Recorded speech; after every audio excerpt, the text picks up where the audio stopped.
up, guys? Chris Hayre with you on a brand new episode of Chargers Weekly. I'm pumped for this one. A little later, we're going to have Duke co-defensive coordinator Ben Albert talking about Chris Rumph II. But first, another Duke Manyweather, OL Masterminds.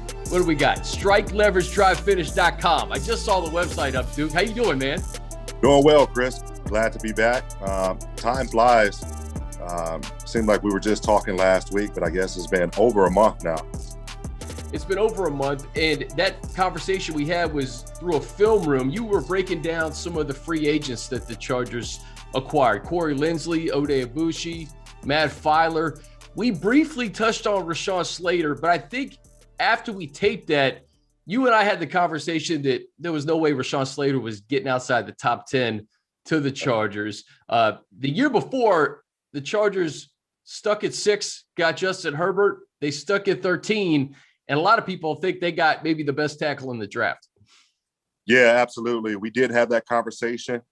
Spoke to actually a numerous of teams that were picking at it, below 10, and they're like, there's no shot that we have an opportunity to get Rashawn. But there was a few trades that happened. Some draft slotting slid down, and all of a sudden, boom, he's available right there at 13. And I think that having him available at 13 on the board, you kind of just knew that was going to be the pick. Chargers went really heavy in free agency to upgrade that O-line, like we highlighted in our previous film room with Filer, with Linsley, and with Aboushi. And so it's kind of a cherry on the top, getting a very young, talented plug-and-play, so to speak, left tackle in Rashawn Slater. When I spoke to Rashawn right after he was drafted, one of the first things I referenced to him was that tweet that you put out right after he was selected. And it said, we started this journey back in September, 242 days, 200 plus workouts, 35 weeks, 8 months. When you were sitting there watching the draft and you saw him get selected after all of that hard work, what was your reaction? What were you feeling, Duke? I cried, honestly. I cried. And I get emotional with things like that because people are realizing their dreams at that point. It's something that a lot of these guys have put so much time. And I wanted to chronicleize, kind of the time frame in which Rashawn has spent down here and the work that he put in to really add context and perspective. Now, that was just the last 8 months leading up to the draft for him to be selected in the first round. But it's really a body of work that starts back in high school and then college and then all those workouts and every step along the way. So I was really emotional about it. I get emotional about the Super Bowl every year. It doesn't matter who wins. I have a term at the end of our workouts, and it's finito. That means it's over. And so there's something special about the finalization of really realizing your dreams and all the hard work that you've done. I think draft night is really the first event to kind of check off the box for these guys becoming professionals. And then, of course, every year the Super Bowl doesn't matter. So it was really cool to see. I know I was nervous, as I'm sure Rashawn was. I don't think we expected him to get out the top 10 like we talked about, but just kind of how the board fell with some of the quarterbacks.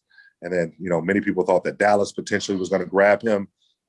They didn't pass on Micah Parsons. But, yeah, I think the Chargers really got a really great addition. How is he going to fit in this offensive line room? I know a lot of Chargers fans that are watching this or listening to this watched your film room breaking down Linsley and Filer and Aboushi, a guy you worked with. You bring him into this offensive line room, and it's about fit. It's about situation. He's got a lot of veterans in there that he can lean on early on. We talk about the importance of leaning on veterans so much, and there's a lot of young guys, unfortunately, and this is one of the things that explain Rashawn. When you're getting drafted in the top 5 and sometimes the top 10, the teams and the rooms that you go to, they're dependent on you right now, and they're dependent on you to be the guy. And a lot of times those situations mean that there aren't established veterans in there to lean on.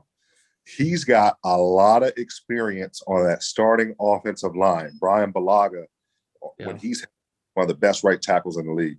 Odeabushi has played a lot of football in a lot of different places, and just constant professional, and the guy that is a hired gun every single year and just goes out there and does his job and does it with authority and with that grit that we talked about in the film room. The consistency of Corey Linsley, like we brought up into the film room as well, really kind of the brains on the O-line, so to speak, in terms of directing and pointing protections and things of that nature. Has played a lot of football with arguably one of the best quarterbacks of our time. Matt Filer, same thing. He's played a lot of football at right tackle and at left guard with arguably one of the best quarterbacks of our time, and Ben Roethlisberger. So when you factor in somebody who is as serious, cerebral, and just clear on who they are as Rashawn, and you put them into an environment where they've got a strong veteran room, I'm really excited about his development. And also, I think it's something special to be said that now you've got a second-year franchise quarterback who showed you who the heck he's going to be. Now you've got the franchise left tackle. They're going to grow and develop together, so that's really going to be special for the Chargers. It was fun for me to watch you and Jeff Schwartz do the Big Boys Club on Fox, man. And I watched the Rashawn Slater segment, and I suggest Chargers fans do the same if you haven't already. One of the things you said to Jeff when just describing Rashawn was consistency. What makes Rashawn so consistent?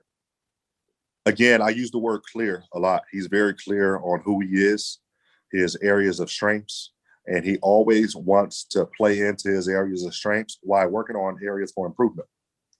I'm a true believer that for development and then also elite performers, they don't per se dwell on what they're not good at.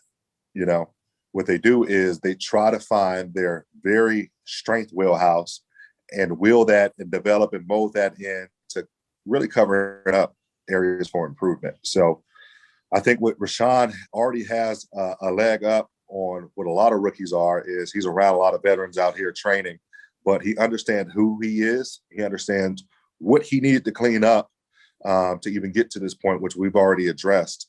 And so I'm really excited that, you know what you're going to get with him. He's the same person every single day. And again, I think I kind of told the story on the Big Boys Club, which you can now find on YouTube. You expect a young man, Rashawn's situation, so much uncertainty with the season. His team is starting to have success. He's away from home. You can kind of sense moods changing, and you kind of sense when, you need to re-engage, you need to dial back. It was never like that with Rashawn. Rashawn, again, used the term clear, came in every single day, worked his tail off. And if anything, we had to dial him back a little bit when we were like, hey, listen, this is going to be a little less intense, more mental side. And of course, he wants to always pick up the tempo. So that consistency and competitive nature and just the consistency with bringing his lunch pail and his toolbox every single day, ready to work, asking the right questions. He's always picking Teron Armstead's brain, Mekhi Becton's brain, Cam Robinson's brain, just trying to get as much and aggregate as much information as possible. Duke, he had the film. He had the tape. He chose to opt out of 2020 and work with you. Those 242 days from when you started working with him to when he got drafted, in what areas did you see improvement for a guy that's obviously taken that big leap to the NFL now? Well, the very first thing after about 5 or 6 weeks is we start to notice a tremendous change in his body. He went from being a big guy, 310, had some size and some muscle, clearly strong as hell. But then he started to fill out and start to get really muscular and start to get really lean. And that body fat percentage went down into the teens while still holding on to 312, 315. So the body started to change, getting lean. The body is meant to perform optimally in its leanest state. So we checked that box within the first 6 to 8 weeks. And then what we really did is we don't give a crap about your good film. Everybody talked about the Chase Young film. Everybody talked about the 2 years of Chase Young film from when he played right tackle. Know about that. That's what catapulted him to even be in the conversation, the top pick. But it's also just a piece, because when you turn on the rest of his film, still check the boxes across the board with the technique. But what we wanted to do is we wanted to go in and say, all right, what do we need to improve on and why do we need to improve on it? So we identified the what and the why, and that's what we really attacked. And so it was some small technique things that we identified early on that we need to improve, that are now probably going to be areas of strength for him. As we talked about, when developing these guys, we don't want to dwell on what they can't do. We want to dwell on what they can do and mold that in to be able to cover some of those things up or improve those areas. You know, Duke, one of the things that struck me when I spoke with Rashawn Thursday night was just a very cool confidence about him. And Always. One of the things he said was iron sharpens iron. When I said, you know, you got Joey Bosa that you get to go up against in practice on a day-to-day basis. I mean, to not only have vets in the offensive line room, but to have a guy like Joey Bosa coming at you with the way he uses his hands, he's a technician. Rashawn considers himself a technician. I mean, how much is that going to help him entering, you know, week 1 of the 2021 NFL season? I cannot reiterate this enough. Though, again, we thought he was going to go in the top 10. Going in number 13 to the Chargers is probably the best thing that will happen for his development in a career because of all the things you just spoke about. Iron sharpening iron in the O-line room, and then every day on the field going against Bosa. You know, I think that is a highly underrated aspect of development. But think about all those resources that you have that are now going to allow you to flourish. All right. Confidence is the story we repeatedly tell ourselves. So you talked about how confident and that cool, calm, and collectedness that Rashawn has. And really what it is that self-talk that reverts back to him doing the work. He's very confident in who he is. He's clear on who he is. He knows he's done the work, and he knows he's going to continue to do the work. So when we talk about that cool, calm, and collectedness, and you factor in the veteran room, and then you factor in one of the best rushers in the game right now, you got to be excited about the development curve that you're going to see Rashawn have. And again, that pick number 13 is going to prove to be a tremendous landing spot. He's excited about protected Justin Herbert too. Every time you mention the name Justin Herbert, his eyes lit up and he said, yeah, I'm ready. I'm ready to take care of the franchise quarterback. Yeah. Again, as I talked about how consistent he was in terms of preparation and just being the same guy, I kind of lied a little bit because this week I saw even bigger pep in the step, you know, not to say that ever holding back, but there was like a refocused motivation, so to speak, coming in this week, knowing, you know, really clear that, hey, I'm going to be this team's left tackle. I'm stepping in with a veteran room. I've got a young quarterback. He was really excited, really excited. So, Duke, I want to get you out of here on this. First, what do you have going on? I know the draft happens, the work doesn't stop. So what do you have going on, during the summer? And then you got to tell me about strikeleveragedrivefinish.com, because I noticed the merch. I see you have it on, and you said it's going off the shelves.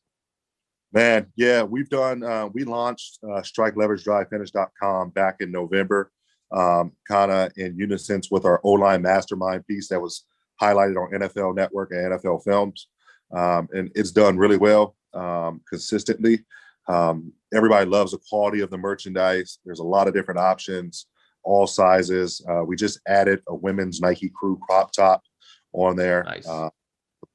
You can get your Big Boy Club t-shirt on there, but it's tremendous quality. Pretty much me and a couple other people do everything for it. So I think it always shocks people still that when they have a question about something on the site, I'm the guy that replies. And they're, it's you. All. Yeah, I do it all, which is challenging these days, recovering from double knee surgery. But it's definitely been a really good thing. I urge you guys to go check out strikeleveragedrivefinish.com. And then as far as this summer, we've got O-line Masterminds coming up, 4th annual summit in July.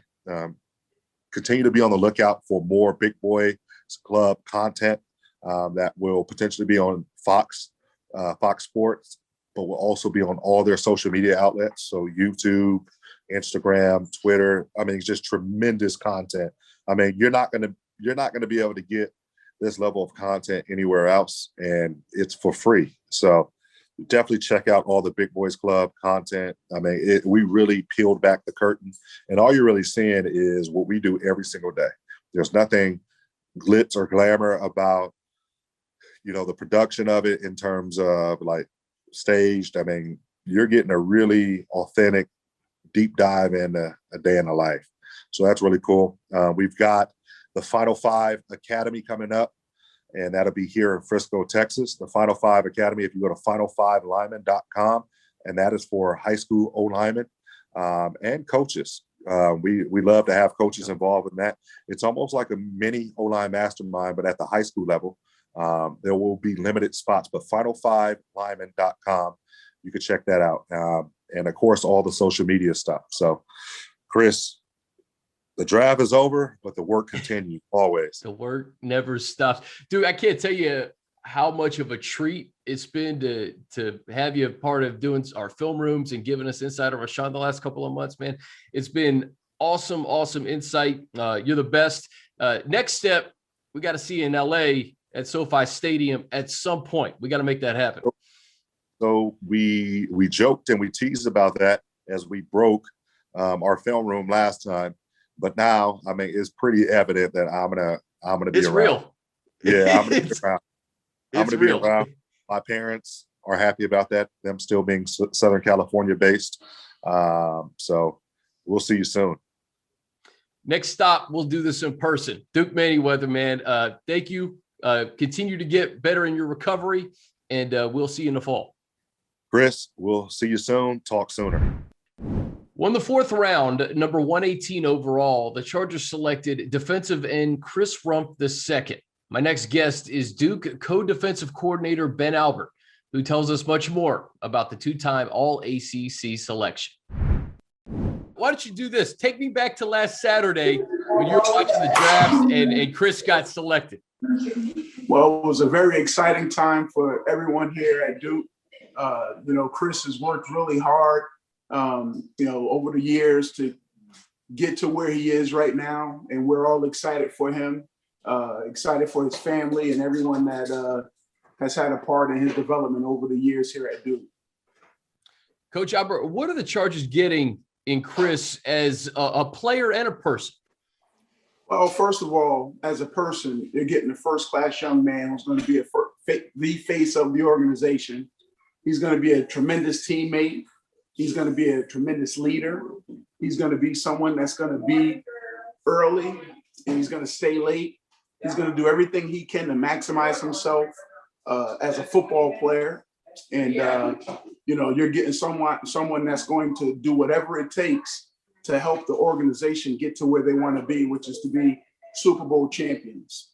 He's a high quality young man. His character is beyond reproach. And, he's someone who's going to have, in my opinion, a long, fruitful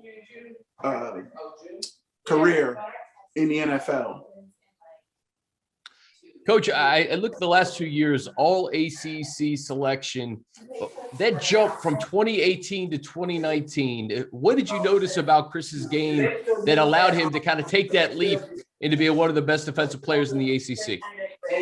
Well, the one thing that he did a tremendous job in that period for us was during the offseason, really getting to understand exactly what we wanted to do with him. And if you watch our film, you'll notice that we put him in a lot of different places. We tried to take advantage of different things that we saw in our analysis of our opponents. And Chris did a tremendous job off the field in terms of learning the defenses, having a good, solid understanding of exactly what we wanted him to do. And he did a tremendous job when we put him in those scenarios to win those one-on-one situations that we created. And that's what it's all about. Absolutely. And, I think I told him this when he was drafted. It's not about where you're drafted. It's all about the situation in which you're drafted into. And you talk about this defense with head coach Brandon Staley, who has had a track record of success with guys like Khalil Mack and Bradley Chubb and Von Miller. And then guys like Joey Bosa in that edge room. Just the fit What do you think of the fit for Chris Rumph? I think it's a great fit. He's a Swiss Army knife, so to speak. He can do a lot of different things. He has the ability to rush the passer. He's athletic enough to drop into coverage. He can do a lot of different things. He's very smart. He's highly competitive. He's very passionate about the sport of football. And, he brings great energy. He's going to make the people around him better. And when you have that kind of a person on the football field or a part of your football team, it's a lot of fun to be around. What do you think it's going to mean for him to share that room with a guy like Joey Bosa, who's such a technician and has been getting after quarterbacks for a long time in the NFL? Well, I think, Chris is going to learn a great deal from all the guys, particularly a guy like Joey Bosa, a guy that works hard, who is someone that spends a great deal of time on his craft. Chris is very similar that way. He's going to work hard. He's going to do all the things necessary to put himself in a position where he can maximize himself. And I think, being around someone, a high caliber professional like Joey Bosa is going to be a tremendous experience for Chris. And I look forward to seeing his development, because I do think that there's a great deal of growth that's still out there for him. I was going to say, he's the son of a coach. He obviously has done things the right way, but where can he go in terms of just scratching the surface at the pro level? I imagine that there's still more to his game that needs to be developed. Well, there is still a great deal of growth and a great deal of room for development in Chris. As he continues to get stronger, he's only played football. He started playing football as a sophomore in high school. He was a 195-pound kid when we recruited him the first time I watched him on film. And Wow. That spring, I went down to Florida. His high school, Bucos High School, had a spring game in Tallahassee. And, within the first 5 plays of that spring game, Chris had a TFL, he had a sack, he batted down a pass. So he immediately made impact. And it was the exact same thing I saw on the film previously prior to that game. Football is a game of production. When you watch film, a lot of people try to figure out, what is it exactly that you're looking for? Plain and simple, defensively, we need guys that are going to be playmakers. We call them erasers, Right. and he's that kind of a player. He's a guy that can erase mistakes of others. And, it may not necessarily be exactly how it's drawn up, but at the end of the day, you can't complain about the results. And that's what it's all about. One of the things that I've heard a great deal over the last several years here with the Chargers is the rush and cover working together. Someone like Asante Samuel, Derwin James in the secondary. Asante Samuel Jr., coach, is somebody that you saw up close and personal in the ACC. What do you think of Asante Samuel Jr. and his fit with this team alongside Chris? Well, the game today with all the spread offenses, you need to be able to have people that can win one-on-one situations. Here at Duke, we call them junction points, and they're all over the football field. You have to be able to win your individual battles. And you're absolutely right. It all does work together. Offense, it all works together. Coverage, along with pressure. There's no such thing. I tell the guys all the time, there's no such thing as a coverage sack. Guys are supposed to be covering, and while they're covering, we need to be coming over the hill to get after the quarterback. So great pressure contributes to interceptions, and great coverage contributes to sacks.